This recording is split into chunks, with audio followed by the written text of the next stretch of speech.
Naglabas na ng bagong update itong WBO at IBF ngayong buwan ng Abril 2024. At dahil may mga iilan na nagsasabi na ibabagsak na daw sa rankings itong ating pambato na si Cuadro Alas Casimero, ay agad nating tinignan mga kauyod boxing fanatics. At para maintindihan natin mabuti mga kauyod boxing fanatics ay papakita ko lang sa inyo ang update ng WBO noong March 15, 2024. So ito nga ang mga boksingero na pasok sa top 10 sa ranking sa WBO. Nangunguna dito si Sam Goodman, Luis Nery, TG Duhini at itong ating pambato Jandrel Casimero at isa pa nating pambato Carlamis Martin.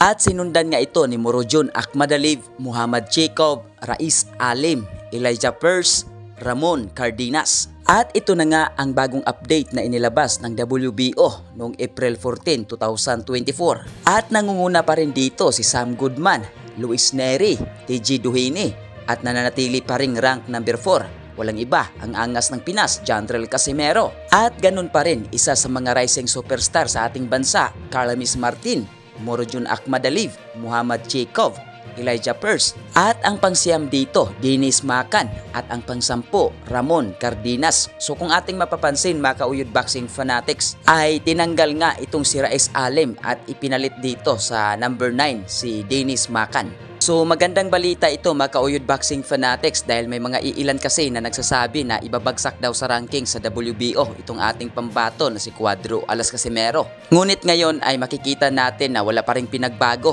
nananatili pa ring rank number 4 at number 5 itong si Carlamis Martin. At pagdating naman dito sa bagong update ng IBF noong April 16, 2024, ito yung mga boksingero na pasok sa top 10. At ang nangunguna nga dito si Sam Goodman at naka-vacant dito mga kauyod boxing fanatics ang number 2. Number 3 dito Murodjon Akhmadaliev. Number 4, isa sa ating pambato Carlamis Martin. At isa pa sa ating pambato Marlon Tapales. At ang pang-anim dito Liam Dibes at pasok rin sa number 7 ang ating pambato Jandrel Casimero, TG Duhini, Tushiki at Ramon Cardenas. At good news ito mga kauyod boxing fanatics dahil pagdating dito sa ranking sa BoxRec ay nangunguna dito si Naoya Inoue at itinaas sa ranking si Jandrel Casimero na sa rank number 2. At number 3 dito Stephen Fulton. Number 4 Luis Pantera Nery. Number 5 Marlon Tapales. Number 6 Sam Goodman. Number 7 Murodjon Akhmadaliev. Number 8 Rais Alim. Number 9, Brian Mercado Vasquez. At pagdating naman dito sa super bantam sa ranking sa BoxRec sa Pilipinas, nangunguna pa rin dito bilang hari si Jandrel Cuadro Alas Casimero, itong angas ng Pinas. At ang pangalawa nga dito si Marlon Tapales. So sa mga nagsasabi dyan mga kauyod boxing fanatics na pinupulot na sa kangkungan itong si Cuadro Alas Casimero, ay kayo na lang bahalang humusga. At kung may komento ka at opinion sa video na ito, paki-comment sa baba at huwag kalimutan mag-like at mag-share at mag-subscribe na rin dito sa Uyod Boxing Fanatics.